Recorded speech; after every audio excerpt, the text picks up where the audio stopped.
Assalamualaikum warahmatullahi wabarakatuh. Salam sejahtera bagi kita semua. Yang terhormat Bapak Suharsono, Dr. Andes, Magister Pendidikan, dan Bapak Egi Nuryadin, SPD MPD, selaku dosen pengampu mata kuliah Embriologi kelas B. Di sini, perkenalkan saya sebagai moderator kelompok 3 yang akan memaparkan materi tentang organogenesis. Sebelumnya, izinkan saya terlebih dahulu untuk memperkenalkan anggota kelompok 3. Yang pertama ada Tiara Fadila Triani dengan NPM 202154062. Yang kedua ada Aini Zahro dengan NPM 202154067. Yang ketiga ada Putri Eugenisi dengan NPM 202154079. Kemudian ada Maisya Taskia dengan NPM 202154084. Dan yang terakhir ada Fani Regina Putri dengan NPM 202154083. Materi yang akan kami bahas yang pertama ada pendahuluan dan definisi organogenesis, yang kedua turunan-turunan lapisan germinativum, yang ketiga ada pembentukan pola sumbu antero-posterior, dan yang terakhir ada penampakan eksternal selama bulan kedua. Untuk materi yang pertama yaitu pendahuluan dan definisi organogenesis yang akan dipaparkan oleh saya sendiri. Organogenesis adalah perkembangan masing-masing dari 3 lapisan germinativum, exoderm, mesoderm, dan endoderm untuk membentuk sejumlah jaringan dan organ yang spesifik. Terjadi dari minggu ketiga hingga ke-8 dan akhir dari periode embrionik adalah sistem organ utama telah terbentuk sehingga deskripsi utama bagian tubuh luarnya telah dikenali. Pada lapisan ektoderm, berdiferensiasi menjadi jantung, otak, atau sistem saraf, intergumen atau kulit, rambut, dan alat indera. Kemudian pada lapisan mesoderm, berdiferensiasi menjadi otot, rangka pada tulang atau osteon, alat reproduksi atau testis dan ovarium, alat pendengaran, alat peredaran darah, dan alat ekskresi seperti ren. Pada lapisan endoderm, berdiferensiasi menjadi alat pencernaan, kelenjar pencernaan, dan alat respirasi seperti pulmo. Organogenesis terbagi menjadi 2 periode. Yang pertama ada periode pertumbuhan antara atau transisi, merupakan periode yang terjadi transformasi dan diferensiasi bagian embrio dari bentuk primitif menjadi definitif. Periode ini juga memunculkan ciri khusus pada bagian suatu individu.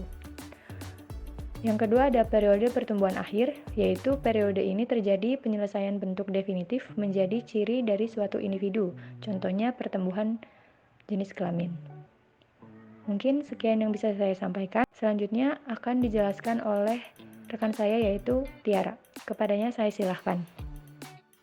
Baik, terima kasih kepada moderator yang telah mempersilahkan saya. Nah, selanjutnya yaitu materi mengenai turunan lapisan-lapisan germinativum. Yang pertama yaitu adalah lapisan ektoderm. Pada awal minggu ketiga perkembangan, lapisan ektoderm germinativum memiliki bentuk menyerupai cakram yang lebih besar di bagian kepala, dengan bagian ekornya yang lebih besar.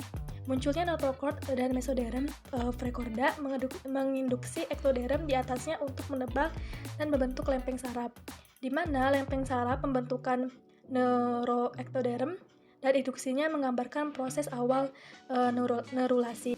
Selanjutnya yaitu regulasi molekular induksi saraf. Pembentukan sinyal FGF atau fibroblast growth factor dapat mendorong pembentukan jalur saraf yang tidak diketahui serta akan menekan transkripsi BMP dan meningkatkan ekspresi kordin dan nogin, sehingga akan menghambat aktivitas dari bone morphogenetic protein atau BMP.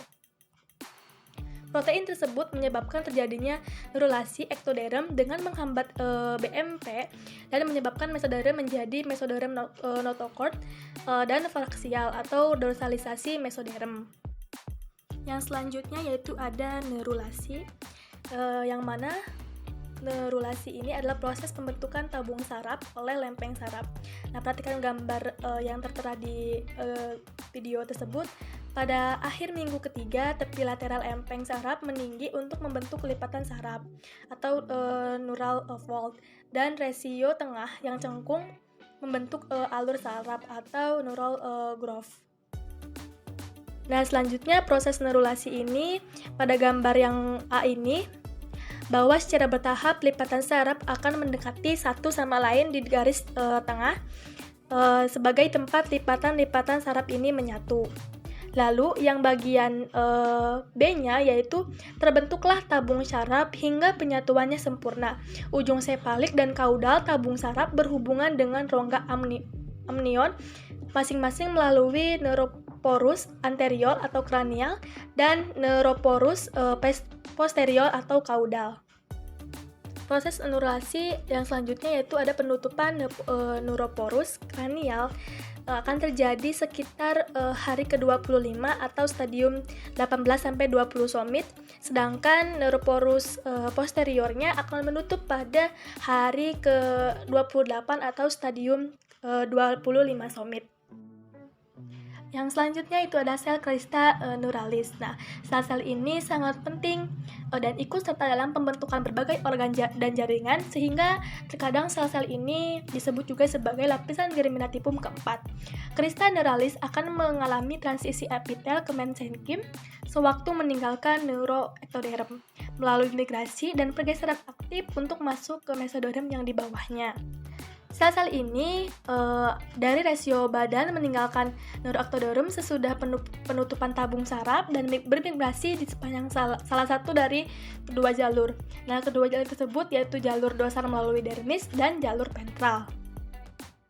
Sel-sel crista neuralis juga membentuk dan bermigrasi dari lipatan saraf kranial meninggalkan tabung saraf sebelum penutupan di rasio ini. Sel-sel ini ikut membentuk kerangka kraniopasial dan juga neuron-neuron untuk ganglion kranial, sel glia, melanosit, dan tipe sel lainnya. Nah, pada gambar 6.6, gambar tersebut menunjukkan jalur migrasi sel-sel crista neuralis di regio kepala. Nah, sel-sel ini meninggalkan kristal lipatan saraf sebelum tabung saraf menutup dan bermigrasi untuk membentuk struktur-struktur di wajah dan leher. Nah, nomor 1-6 disebut juga arcus paring, lalu ada 6, 5, 6, lalu ada 5, 7, 9, dan 10, yaitu plakoda epibranchial. Nah, adapun turunan-turunan dari crista neuralis yaitu ada jaringan ikat dan tulang wajah dan tengkorak, ganglion saraf kranial, sel C kelenjar tiroid, septum konotrunkal di jantung, odontoblast dermis di wajah dan leher, ganglion spile, ganglion rantai simpatis dan preaorta, ganglion parasimpatis saluran cerna, medula adrenal, sel cawan, sel glia, meningen, melanosit, dan sel-sel otot polos pembuluh darah wajah dan otak ke depan. Yang selanjutnya yaitu regulasi molekular induksi crista neuralis. Nah, konsentrasi Z antara BMP bersama dengan protein FGF dan WNT menginduksi FAX3 dan faktor transkripsi yang lainnya mengatur tepinya lempeng saraf. Faktor transkripsi yang lain menginduksi gelombang faktor transkripsi kedua, termasuk SNIL dan FOXD3 yang mendefinisikan sel sebagai crista neuralis, dan SLUG yang mendorong migrasi sel crista neuroectoderm.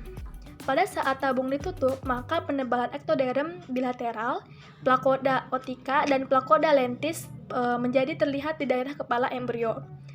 Selama pengembangan berikutnya juga, plakoda optica dan akan membentuk plakoda lentis yang akan berkembang menjadi struktur yang dibutuhkan untuk mendengar dan memelihara keseimbangan. Plakoda ini juga melakukan invaginasi dan selama seminggu kelima membentuk lensa mata. Mungkin itu saja yang dapat saya sampaikan. Kurang lebihnya saya mohon maaf. Saya kembalikan lagi kepada moderator. Baik, terima kasih kepada Tiara yang telah memaparkan materi kedua. Selanjutnya akan dijelaskan oleh Aini. Kepada Aini saya silahkan. Terima kasih kepada moderator atas kesempatannya. Selanjutnya mengenai lapisan mesoderm. Nah, lapisan ini mulanya akan membentuk suatu lembaran tipis anyaman jaringan longgar di setiap sisi garis tengah. Pada gambar A, sekitar hari ke-17, sel-sel yang dekat dengan garis tengah berproliferasi dan membentuk lempeng jaringan tebal yang dikenal dengan mesoderm paraksial. Ini dapat ditunjukkan pada gambar B. Kemudian ke arah lateral, lapisan mesoderm juga tetap tipis dan dikenal dengan lempeng lateral. Pada lempeng lateral ini akan muncul penyatuan rongga-rongga interseluler dan akan terbagi menjadi dua lapisan. Yang pertama, sebuah lapisan bersambungan dengan mesoderm yang melapisi amnion, dikenal dengan lapisan mesoderm somatik atau parietal. Ini ditunjukkan pada gambar C.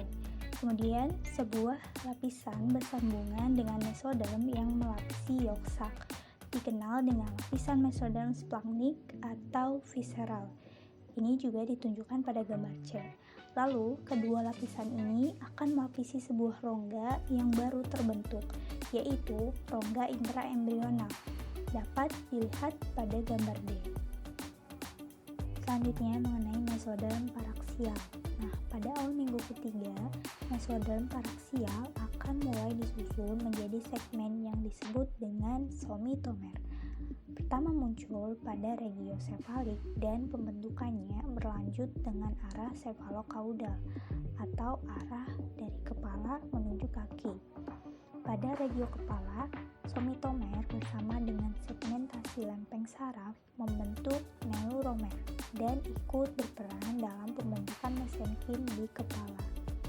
Somit oksipital yang pertama beserta 5 hingga 7 somit koksigeal yang terakhir kemudian lenyap, sementara sisanya membentuk kerangka tulang aksial.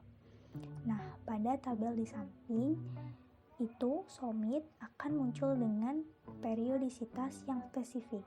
Usia embrionik dapat ditentukan secara akurat selama periode awal dengan menghitung jumlah somit tersebut. Somit-somit baru akan bermunculan dalam urutan kraniokaudal dalam sekitar laju 3 pasang per hari. Regulasi molekular pembentukan somit. Nah, pembentukan somit ini bergantung pada jam segmentasi yang dibentuk oleh ekspresi siklik sejumlah gen. Gen-gen siklik ini mencakup Notch dan juga WNT yang diekspresikan dalam suatu pola osilasi di mesoderm resomit. Nah, protein Notch ini akan terakumulasi dan juga meningkat sehingga mengaktifasi gen pembuat pola segmen lainnya yang membentuk somit. Kemudian terdapat batasan untuk setiap somit yang diatur oleh asam retinomat atau RA dan juga kombinasi FGF8 dan WNT3A sehingga akan mengendalikan jam segmentasi dan aktivitas jalur Notch ini. Diferensiasi somit. Nah, tahap-tahap perkembangannya meliputi sel mesoderm yang telah mengalami epitelisasi disusun mengelilingi rongga kecil. Lalu, sel-sel dari dinding ventral dan medial somit kehilangan susunan epitelnya dan bermigrasi mengelilingi tabung saraf dan notokorda. Secara kolektif, sel-sel ini membentuk sklerotom yang akan membentuk vertebra dan kosta. Sementara itu, sel-sel di regio dorsomedial dan ventrolateral berdiferensiasi menjadi sel perkusor otot. Sementara sel yang tersisa di antara lokasi-lokasi ini membentuk dermatom. Selanjutnya, beberapa sel dari kelompok ventrolateral juga bermigrasi ke dalam lapisan parietal mesoderm lempeng lateral. Pada akhirnya, sel-sel dermatom menjadi mesenkim dan bermigrasi ke bawah ektoderm untuk membentuk dermis punggung. Regulasi molekuler diferensiasi somit. Sonic Hedgehog atau SHH dan nogin yang diekskresi oleh notokorda dan lempeng dasar tabung saraf menyebabkan bagian ventral somit membentuk sklerotom dan mengekspresikan taksi, yang pada gilirannya akan mengatur kondrogenesis dan pembentukan vertebra. Protein WNT dari tabung saraf dorsal mengaktifkan PAX3 yang membatasi dermomioptom. Protein WNT juga mengarahkan bagian dorsomedial somit untuk berdiferensiasi menjadi sel prekursor otot dan mengekspresikan gen spesifik otot MYF5. Bagian dorsal somit diarahkan untuk menjadi dermis oleh NT3 yang diekspresikan oleh tabung saraf dorsal. Sel prekursor otot tambahan dibentuk dari bagian dorsolateral somit di bawah kombinasi pengaruh protein pengaktifasi WNT dan protein penghambat BMP4 yang bersama-sama mengaktifkan ekspresi myode. Selanjutnya, mesoderm intermediate. Mesoderm intermediate berdiferensiasi menjadi struktur-struktur urogenital. Di regio cervical dan thoracal bagian atas, mesoderm ini membentuk kelompok sel segmental atau bakal dari nefroton. Sedangkan di bagian lebih kaudal, mesoderm membentuk massa jaringan non-segmental atau korda nefrogenik. Unit ekstoterik, sistem saluran kemih dan gonad berkembang dari mesoderm intermediate yang sebagian segmental dan sebagian lainnya non-segmental. Selanjutnya, mesoderm lempeng lateral. Mesoderm lempeng lateral terbelah menjadi lapisan parietal atau somatik dan visceral atau splanchnic yang masing-masingnya melapisi rongga intraembrional dan juga melapisi organ-organ. Lapisan parietal mesoderm lempeng lateral kemudian membentuk dermis kulit di dinding tubuh, tulang, dan jaringan ikat ekstremitas serta sternum. Lapisan visceral mesoderm lempeng lateral bersama dengan endodermoidea akan membentuk dinding tabung usus yang juga di mana mesoderm lapisan visceral ini juga membentuk membran serosa. Sel-sel mesoderm lapisan parietal yang melapisi rongga intraembrional akan membentuk membran tipis, membran mesotelial atau membran serosa yang akan melapisi rongga peritoneum, pleura, dan perikardium serta mengekresikan cairan serosa. Selanjutnya, kepada Fani, saya silahkan. Baik, terima kasih kepada moderator. Di sini saya akan menjelaskan mengenai darah dan pembuluh darah. Nah, pembuluh darah terbentuk dalam dua cara. Yang pertama ada vaskulogenesis dan angiogenesis. Nah, apa itu vaskulogenesis? Yaitu pembentukan pembuluh darah dari pulau-pulau darahnya. Nah, lalu ada angiogenesis, pembentukan tunas dari pembuluh darah yang sudah ada. Adapun sel punca hematopoietik definitif mengkloni di hati yang menjadi organ hematopoietik utama mudigah dan janin dari sekitar bulan kedua hingga ketujuh perkembangan. Di bulan ketujuh mengkoloni sumsum tulang yang merupakan jaringan pembentuk darah definitif dan selanjutnya hati kehilangan fungsinya untuk pembentukan darah. Nah, di sini ada beberapa gambar. Nah, di sini pulau darah yang mengelilingi dinding yolk cells ini berasal dari sel-sel mesoderm yang diinduksi untuk membentuk hemangioblast, suatu prekursor untuk pembentukan pembuluh darah dan juga sel darah. Nah, di sini ada juga regulasi molekuler pembentukan pembuluh darah. Nah, di sini ada selama vaskulogenesis FGF2 berikatan pada reseptornya di subpopulasi sel mesoderm dan menginduksi sel-sel tersebut untuk membentuk hemangioblast. Kemudian di bawah pengaruh FEGF yang bekerja melalui dua reseptor yang berbeda, sel-sel ini menjadi endotelial dan menyatu untuk membentuk pembuluh darah. Angiogenesis juga diatur oleh FEGF yang merangsang proliferasi sel-sel endotelial di titik-titik tempatnya pembuluh darah baru akan ditunaskan dari pembuluh darah yang sudah ada. Nah, untuk pembentukan model dan stabilisasi akhir pembuluh darah dituntaskan oleh FDGF dan CGF. Nah, di sini ada gambarnya mulai dari sel mesoderm hemangioblast, pembentukan tuba, juga di sini ada terdapat FGF, diantaranya yaitu arteri juga vena. Lapisan germinativum endoderm mula-mula membentuk epitel yang melapisi usus primitif dan bagian intraembrional allantoid dan ductus pitellinus. Selama perkembangan selanjutnya, endoderm akan membentuk epitel yang melapisi saluran nafas, parenkim tiroid, paratiroid, hati dan pankreas, stroma retikular, tonsil dan thymus, mesenterium dorsal, mesoderm visceral, mesoderm parietal, epitel yang melapisi kandung kemih dan uretra, epitel yang melapisi kavitas timpanika dan tuba auditiva. Nah, mungkin sekian yang dapat saya sampaikan. Terima kasih. Saya kembalikan ke moderator. Selanjutnya, kepada Maesya Taskia, saya silahkan.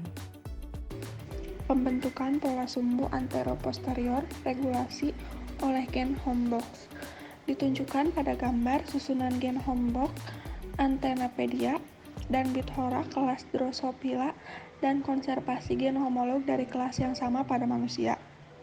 Selama evolusi, gen-gen ini telah diduplikasi sedemikian rupa sehingga manusia memiliki 4 salinan yang tersusun di 4 kromosom yang berbeda. Homologi antara gen Drosophila dan gen-gen di setiap kelompok gen manusia ditunjukkan dengan warna. Gen-gen dengan jumlah yang sama namun diposisikan pada kromosom yang berbeda.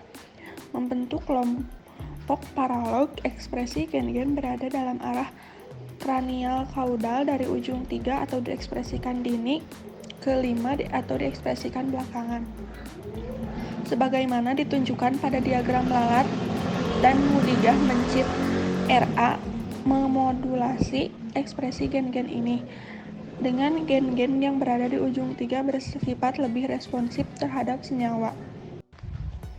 Penampakan eksternal selama 2 bulan.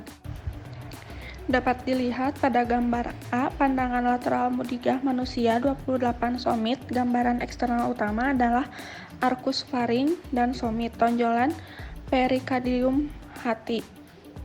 Lalu pada gambar B, Mudigah yang sama dipoto dari sudut yang berbeda untuk memperlihatkan ukuran yolk sac. Selama bulan kedua, penampilan luar embrio berubah dengan bertambahnya ukuran kepala dan pembentukan ekstremitas wajah, telinga, hidung, dan mata. Pada awal minggu kelima, ekstremitas atas dan bawah muncul sebagai tunas berbentuk dayung. Ekstremitas atas terletak di dorsal terhadap penebalan perikardikal setinggi serviks keempat hingga somitorak pertama yang menjelaskan persarapannya oleh plexus brachialis. Tunas ekstremitas bawah muncul sedikit kemudian tepat di kaudal perlekatan tangkai umbilicalis setinggi somit lumbal dan sakral atas. Dengan perkembangan lebih lanjut, bagian terminal pucuk mendatar dan penyempitan melingkar memisahkannya dari segmen proksimal yang lebih silindris. Setelah itu muncul 4 alur radikal yang memisahkan 5 area yang sedikit menebal di bagian distal dari pucuk yang menunjukkan pembentukan jari-jari. Dapat dilihat juga pada gambar pertama, Mudigah manusia PBB 21 mm minggu ke-7, kantong korion terbuka untuk menunjukkan Mudigah di dalam kantong amnionnya, yolk sac, tali pusat atau chorda umbilicalis, dan pembuluh darah di lempeng karion plasenta tampak terlihat jelas. Lalu pada gambar kedua, Mudigah manusia dengan PBB 25 mm minggu ke-7 hingga ke-8, korion dan angin amnion telah terbuka. Ukuran kepala, mata, daun telinga, jari kaki yang terbentuk sempurna. Pembengkakan di tali pusat yang disebabkan oleh lengkungan usus dan yolk sac di dalam rongga karion. Mungkin sekian yang bisa kami sampaikan. Apabila banyak kesalahan, kami mohon maaf. Semoga bermanfaat. Terima kasih atas perhatiannya. Wassalamualaikum warahmatullahi wabarakatuh.